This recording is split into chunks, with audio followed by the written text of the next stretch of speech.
नमस्कार, मैं हूं सैयद सुहेल और अपनी इस खास पेशकश में हम सबसे पहले बात करेंगे प्यार का दुश्मन जलनखोर गैंग। गर्लफ्रेंड साथ हो, बीवी साथ हो या फिर मंगेतर साथ में हो, और तो और अगर आपकी बहन भी आपके साथ है तो वो मारपीट करने में देर नहीं लगाएंगे।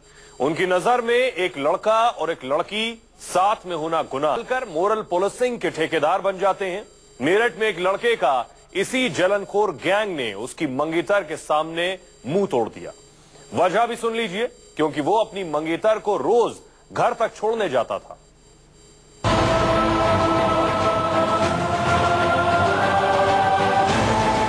छेड़ाखानी करने लगे, बोलने लगे उनसे क्या बात कर रही है, हम कभी हमसे बात कर रही है, इस टाइप की बातें करने लगे। बीजेपी पार्टी के लोग थे और कहते हैं एंटी रोमियो दल चलाया है, 20-25-50 लोग बने वहाँ पे, अंदर आके हमें मारा। चेहरा बिगाड़ दिया,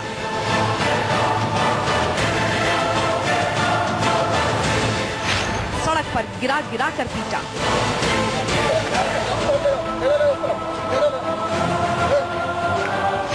मंगेतर के सामने मुंह तोड़ दिया।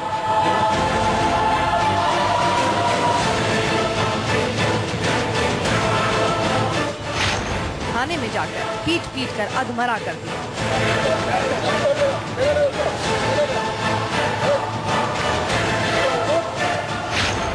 पुलिस के सामने भी बेरहमी करते रहे।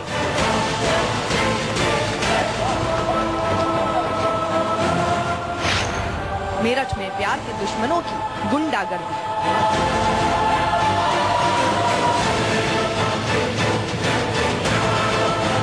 एंटी रोमियो, लव जिहाद, वैलेंटाइन के नाम पर कुछ भगवाधारियों की गुंडागर्दी पहले ही सरेआम हो चुकी है, लेकिन अब तो लगता है सड़क पर चलने के लिए साथ में अपने नाम, पते और रिश्ते का सर्टिफिकेट लेना पड़ेगा।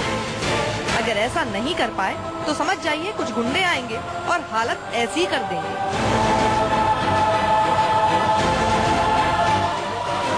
जिस लड़के को पीटा गया उसकी माने तो उस पर 2 दर्जन से ज्यादा गुंडे टूट पड़े।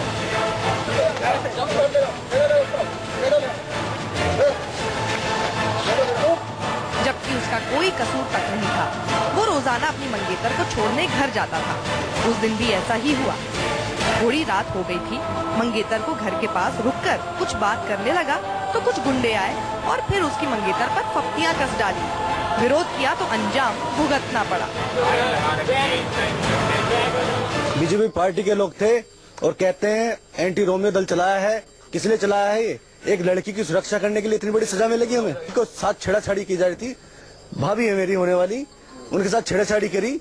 जैसे जैसे समझौता हो गया इतने में लड़का वहाँ पे, जैसे हम वापस आए छोड़कर, लड़के ने कम से कम 50 लड़के कम से कम इकट्ठा करे, हम पे हमला बोला।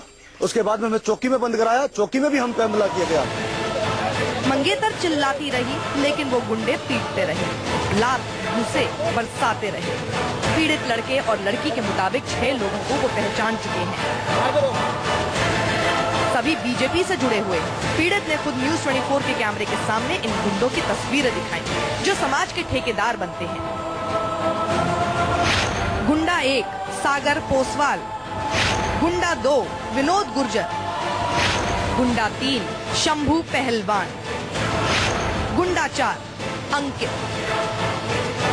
सागर पोसवाल की हाथ में पिस्टल वाली ये तस्वीर बताती है वो कितना खूंखार होगा जिसने बेरहमी से एक लड़के को अपनी मंगेतर के साथ जाने पर पीट डाला। 2 मिनट खड़े होकर बात करने लगे तो वहाँ पे जो लड़के खड़े थे उन्होंने बदतमीजी करनी शुरू कर दी हमारे साथ। मैडम के साथ में कमेंट करा, हाथ पकड़ लिया। ठीक, तो इस तरह की हमारे साथ बात करी तो मेरी भी उनसे थोड़ी हाथापाई होने के लिए बात हुई तो मैडम ने बीच बिचाव करवा दिया। मैडम कहने लगी मैं चल रही हूँ, कोई इतनी लड़ाई बड़ाई मत करो, छोड़ो, रहने दो।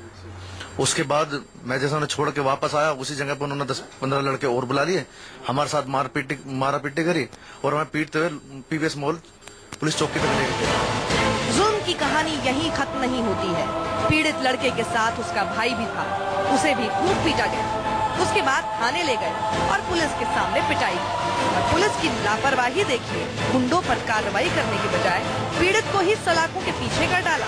जब घर वाले पहुंचे तब जाकर लड़के को छोड़ा।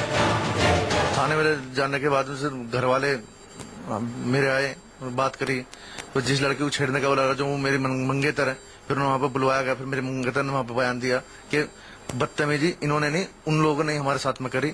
तब जाकर उन्होंने रात को 2-2:30 बजे तक। बात इससे भी ज्यादा खौफनाक है। मंगेतर को थाने बुलाकर उसका बयान दर्ज करने के बाद ही पुलिस को यकीन आया कि लड़का बेकसूर है। सोचिए, पुलिस ने गुंडों पर भरोसा कर लिया, जबकि जो बेकसूर था उसकी एक न सुनी। ऐसी कैजुअल बातें कर रहे थे।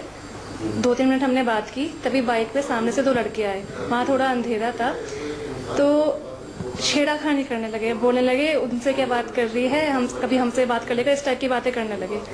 तो ये थोड़ा गुस्सा हुए, इन्होंने थोड़ा गुस्सा करा। मैंने कहा छोड़ो, बात खत्म करो, तुम मेरे को घर तक छोड़ दो, बात खत्म करो। हम जैसे चलने लगे, उन्होंने हाथ भी पकड़ा। मैं तो फिर थोड़ी हाथापाई भी हो गई। मैंने फिर भी कहा चलो कोई बात नहीं, बात खत्म करो। समाज की ठेकेदारी और गुंडागर्दी, अगर कहीं कुछ गलत होता है तो उसके लिए पुलिस है। ऐसे में एंटी रोमियो के नाम पर कुछ ऐसे भी लोग हैं जो बेकसूरों के साथ बेरहमी कर रहे हैं, जबकि पुलिस इन पर कार्रवाई क्यों नहीं कर रही। बड़े अधिकारी भी सिर्फ जांच का रटा रटाया जवाब दे देते हैं।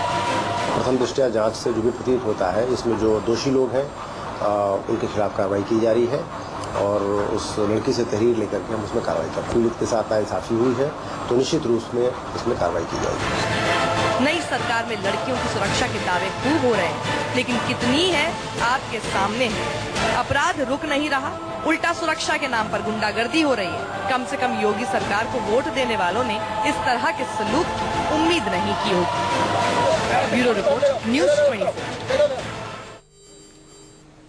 तो उन गुंडों को तो मेरठ पुलिस पकड़ नहीं पाई, लेकिन एक लड़के को सलाखों के पीछे जरूर डाल दिया।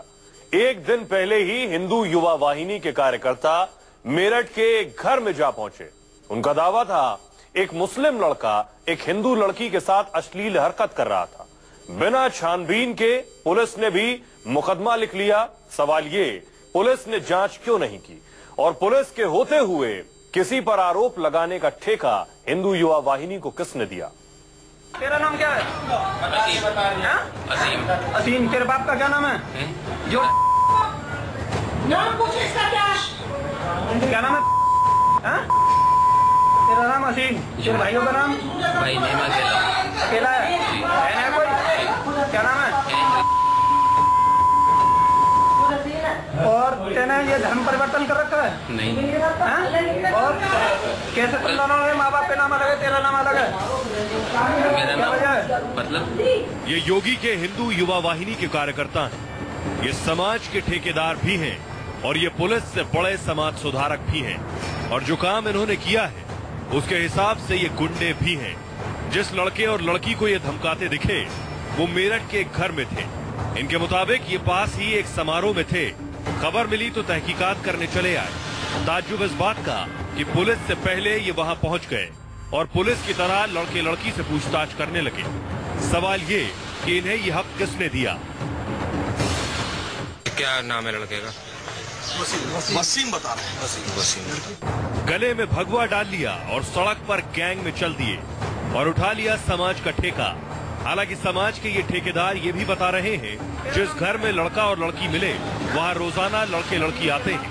पड़ोसी परेशान थे, इसलिए ये लगातार निगाह रखे हुए थे। जिस वक्त लड़के को इन लोगों ने पकड़ा उस वक्त उसके मुंह पर चोट के निशान थे। यह खुलासा नहीं हो पाया कि चोट कैसे लगी, लेकिन हो सकता है मारपीट भी की गई हो। इसके आगे क्या हुआ ये भी आपको बता देते हैं। लड़के और लड़की को थाने ले जाकर पुलिस पर केस दर्ज करने के लिए भी कहा।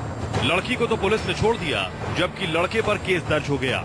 ये समझ से परे है कि उस लड़के पर केस पुलिस ने किस बिना पर दर्ज किया। क्या सिर्फ हिंदू युवा वाहिनी का बयान पुलिस के लिए काफी था? सवाल तो उठेंगे, आखिर युवा वाहिनी वाले कौन होते हैं जो समाज का ठेका ले? आखिर उन पर कार्रवाई क्यों नहीं? इस पर जिले के कप्तान कहते हैं अगर लड़का और लड़की शिकायत करते हैं तो वो कार्रवाई करेंगे। अब कप्तान साहब को कौन बताए? आपने पहले ही लड़के को आरोपी बना दिया, अब आरोपी की बात आप कैसे मानेंगे? किसी को कोई कंप्लेंट है हाँ। तो हम तैयार हैं उसके लिए कार्रवाई करने के लिए। रेजिडेंट्स ने कंप्लेन करके पीसीआर को बुलाया था और वाहिनी वाले पुलिस स्टेशन पहुंचे थे, तो उसके बाद दोनों की देखिए रेसिडेंट्स के कंप्लेंट पे तो पीसीआर वहाँ गया है। हाँ। और लड़का लड़की को कोई कंप्लेंट है तो वो भी कंप्लेंट कर सकते हैं। जिस तरीके से एक लड़के को सलाखों के पीछे भेज दिया गया उस पर कई सवाल उठते हैं। सवाल ये कि क्या हिंदू युवा वाहिनी जैसे संगठन हिंदुत्ववादी सरकार आने पर कुछ ज्यादा ही एक्टिव हो गए हैं। तो ऐसी मोरल पुलिसिंग समाज और सरकार दोनों के लिए घातक है। शिव प्रकाश, न्यूज 24 मेरठ। प्रशासन शायद किसी बड़ी घटना के इंतजार में है, क्योंकि अभी तक इस तरह की गुंडागर्दी पर संजीदगी से कोई एक्शन नहीं लिया। एक ब्रेक के लिए रुक रहे हैं, लौट रहे हैं कुछ और बड़ी खबरों के साथ। आज का राज presented by Patanjali herbal power vita, vitamin D, B12, calcium व आयरन से भरपूर संतुलित प्राकृतिक पोषण पूरे परिवार के लिए।